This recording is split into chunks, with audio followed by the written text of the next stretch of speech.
Hello साथियों, नमस्कार, जय हिंद, वंदे मातरम। आपके अपने YouTube channel Balaji online classes में स्वागत, अभिनंदन है। दोस्तों, आज अपन जनरल साइंस के भौतिक विज्ञान के पार्ट के साथ उपस्थित हो रहे हैं। दोस्तों, बहुत ही इंटरेस्टिंग वीडियो। दोस्तों, इस वीडियो में अपन न्यूटन के गति के नियमों का अध्ययन करेंगे। दोस्तों, वेरी इंपॉर्टेंट है, हर प्रतियोगी परीक्षा में न्यूटन की गति के नियम से क्वेश्चन अवश्य बनता है। देखिए दोस्तों, न्यूटन ने गति के लिए 3 नियम प्रतिपादित किए, जिसका अपन बारी बारी से दोस्तों अध्ययन करेंगे। तो सबसे पहले दोस्तों इसका बेसिक क्या है, थोड़ा सा अध्ययन करते हैं दोस्तों।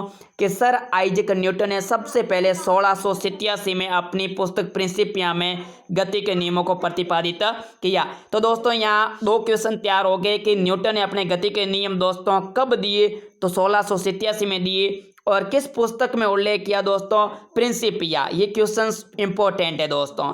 आगे देखिए दोस्तों, इसको सम्मिलित रूप से न्यूटन की गति के नियम से भी जाना जाता है, क्योंकि इन्होंने एक बहुत ही बड़ा फिजिक्स के क्षेत्र में कार्य किया, जिसके कारण इसको न्यूटन की गति के नाम से भी जाना जाता है। अब देखिए दोस्तों, पहला नियम यहाँ पे आप स्क्रीन पे देख रहे हैं दोस्तों, गति का प्रथम नियम, या इसको बोलते हैं दोस्तों जड़त्व का नियम, लॉ ऑफ इनर्शिया। इंग्लिश में बोलते हैं लॉ ऑफ इनर्शिया।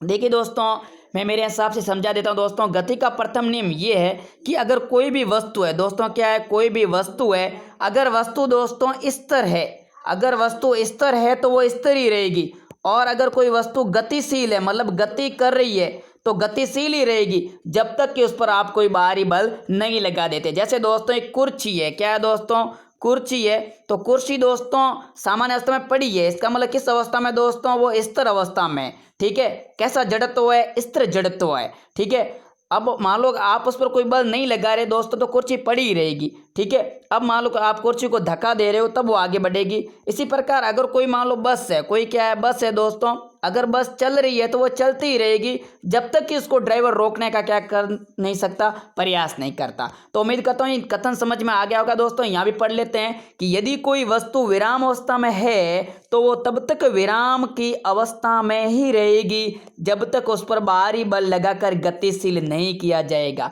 ये बताया जा रहा विराम अवस्था के लिए कि विराम है तो विराम ही रहेगी जब तक कि आप उसको क्या नहीं दे रहे हो, गति नहीं दे रहे हो। और यदि कोई वस्तु दोस्तों गतिशील है तो वो गतिशील ही रहेगी जब तक कि आप बाहरी बल लगाकर उसको विराम अवस्था में, मतलब रोकने का आप क्या नहीं करते हो, प्रयास नहीं करते हो। इस नियम को न्यूटन के जड़त्व के नियम से जाना जाता है। आप देखिए दोस्तों, इसके उदाहरण समझते हैं। उदाहरण क्या है दोस्तों, आपने दैनिक जीवन में अनुभव किए होंगे, रुकी हुई गाड़ी के अचानक चलने पर उसमें बैठे यात्री पीछे की ओर झुक जाते हैं। दोस्तों ये आपने अनुभव अवश्य किया होगा कि कोई भी गाड़ी रुकी हुई है, तो देखिए दोस्तों गाड़ी रुकी हुई तो वहाँ आपका शरीर भी क्या है, रुका हुआ है। अब दोस्तों आपका शरीर तो रुका हुआ रहेगा, लेकिन गाड़ी क्या होती है, अचानक चल जाती है, तब आप क्या होते हैं दोस्तों, पीछे की ओर झुक जाते हो। ठीक है, ये दोस्तों स्थिर जड़त्व का उदाहरण है, क्योंकि यहाँ आपका शरीर स्थिर अवस्था में था, बाद में गति में बदला है। अब देखिए दोस्तों दूसरा उदाहरण है कि चलती हुई गाड़ी के अचानक रुकने पर, अब गाड़ी काफी देर चलने पर अपन का शरीर भी धीरे धीरे क्या हो गया दोस्तों, गतिशील हो गया। मतलब गाड़ी भी गतिशील है, अपन का शरीर भी क्या है, गतिशील है, लेकिन अपन का शरीर तो क्या रहेगा, गतिशील ही रहेगा। और ड्राइवर जब क्या करता है, अचानक ब्रेक लगाता है, तो गाड़ी तो क्या हुई दोस्तों, देखिए दोस्तों यहाँ पर क्या हुआ कि अपन का शरीर गतिशील है और बस भी क्या है दोस्तों, गतिशील है। मतलब बस भी गति कर रही है और आपका शरीर भी गति कर रहा है। ठीक है, तो दोस्तों यहाँ पर होता है क्या है कि जैसे ड्राइवर यहाँ बस को ब्रेक लगाएगा तो आपका शरीर क्या होगा, आगे की ओर झुक जाएगा, यहाँ पर चोट भी लग सकती है। आगे देखिए, ये सेम उदाहरण, पेड़ को हिलाने पर उसके फल टूट कर नीचे गिर जाते हैं। पेड़ स्थिर अवस्था में पड़ा है, उस पर जो फल है, ठीक है, वो भी स्थिर अवस्था में पड़ा है, लेकिन आप जाकर उसको क्या करो, पेड़ को हिला रहे हो, तब वो उसमें क्या आ जाती है, गति आ जाती है, और क्या होते हैं, फल नीचे गिर जाते हैं। दूसरा नियम हर परीक्षा की दृष्टि से इंपॉर्टेंट रहता है, कंपटीशन में क्वेश्चन बनता है, गति का द्वितीय नियम, जिसका नाम है संवेग का नियम, law of momentum. Law of momentum, संवेग को इंग्लिश में दोस्तों मोमेंटम से डिनोट किया जाता है, या कह सकते हैं कि मोमेंटम इसको कहा जाता है। ठीक है दोस्तों, तो नेक्स्ट देखिए, नेक्स्ट यहाँ पर मैं बात करूँगा कि इसका कथन क्या है, संवेग होता क्या दोस्तों। तो यहाँ देखिए, वस्तु के संवेग में परिवर्तन की दर उस पर लगाए गए बल के अनुक्रमानुपाती, या इंग्लिश में लिखा डायरेक्ट प्रोपोर्शनल होती है।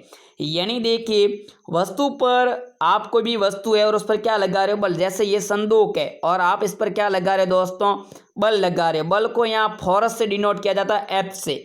तो यहाँ पर क्या होगा, लगाए गए बल के क्या होती है, समानुपाती होती है। वस्तु के संवेग में परिवर्तन कितना होता है वो आपका निर्भर करेगा कि बल कितना लगा रहे हो। यहाँ देखिए इसको ऐसे कथन समझ सकते हैं, एफ समानुपाती एम, एफ समानुपाती एम, यानी वस्तु के संवेग में जो परिवर्तन की दर है वो लगाए गए बल के क्या होती है, समानुपाती होती है। ठीक है, यहाँ क्या होगा कि आप अगर बल ज़्यादा लगाओगे तो यहाँ क्या होगा, संवेग में परिवर्तन ज़्यादा होगा। आप अगर बल यहाँ कम लगाओगे तो संवेग में परिवर्तन भी क्या होगा, कम होगा, क्योंकि ये चीज़ डायरेक्ट क्या है, अनुक्रमानुपाती है या कह सकते हैं समानुपाती। इसको फिजिक्स में दोस्तों समानुपाती पढ़ा जाता है। ठीक है, तथा संवेग परिवर्तन आरोपित बल की दिशा में होता है। अब देखिए जो संवेग में परिवर्तन होगा इसको डेल एम से भी आप व्यक्त कर सकते हो। डेल होता है यहाँ अलग परिवर्तन के लिए, ठीक है, एम होता है मोमेंटम मतलब संवेग।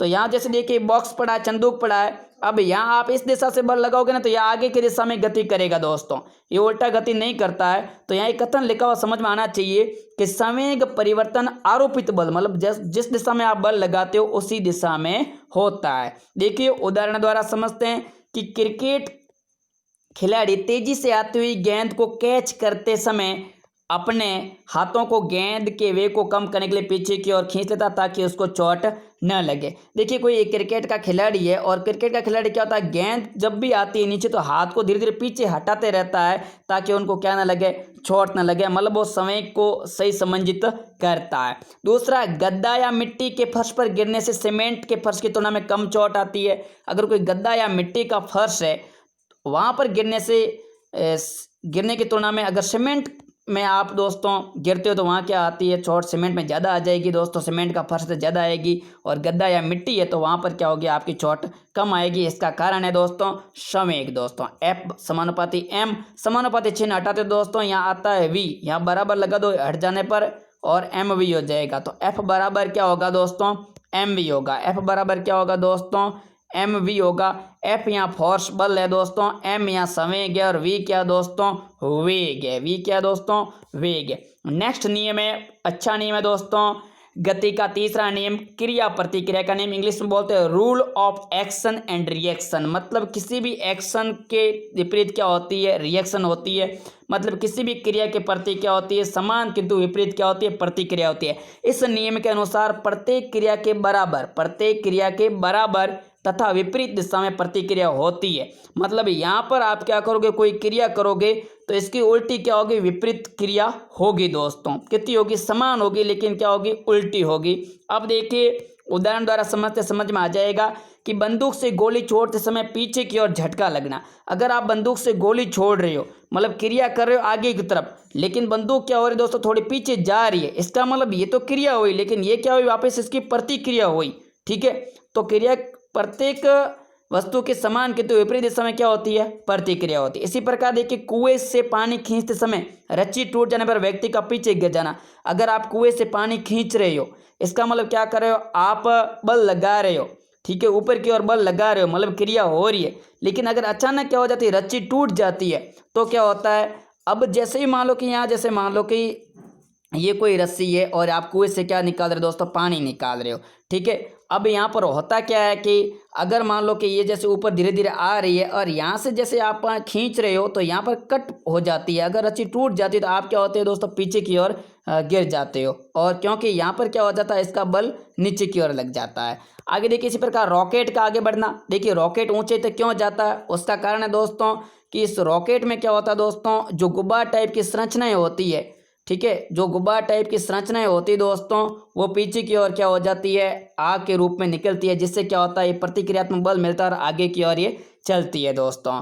तो उम्मीद करता हूँ वीडियो अच्छा लग रहा होगा दोस्तों। आगे देखिए अगर मान लो ये आपको दोस्तों याद नहीं रहे, कभी कंपटीशन में प्रश्न आता है कि पहला नियम कौन सा, दूसरा कौन सा, तीसरा कौन सा, तो दोस्तों मैंने यहाँ एक ट्रिक भी बनाया, जड़ से क्रिया। क्या है दोस्तों, जड़ से क्रिया। आपको क्रिया किससे करनी है, जड़ से करनी दोस्तों। ठीक है, तो जड़ से कैसे क्रिया करनी, देखिए ट्रिकी वर्ड आप देख रहे हो दोस्तों, जड़ से क्रिया। ठीक है, ये देखिए पहला आप जड़ है और दूसरा से है, नीचे क्रिया आ रहा, तो फर्स्ट नियम कौन सा, जड़त्व का नियम दोस्तों। सेकंड से आपका संवेग का नियम है, संवेग संरक्षण का नियम। और तीसरा जड़ से क्रिया, क्रिया का हो जाएगा क्रिया प्रतिक्रिया का नियम, rule of action and reaction. दोस्तों उम्मीद करता हूँ वीडियो अच्छा लगा होगा। अगर आपको वीडियो अच्छा लगा हो तो एक लाइक तो बनता ही यार दोस्तों, तो लाइक कीजिए, सब्सक्राइब कीजिए और बेल आइकन को दबा लीजिए ताकि ऐसी कोई भी लेटेस्ट जानकारी होगी तो सबसे पहले आएगी। इसी आशा के साथ जय हिंद, जय वंदे मातरम।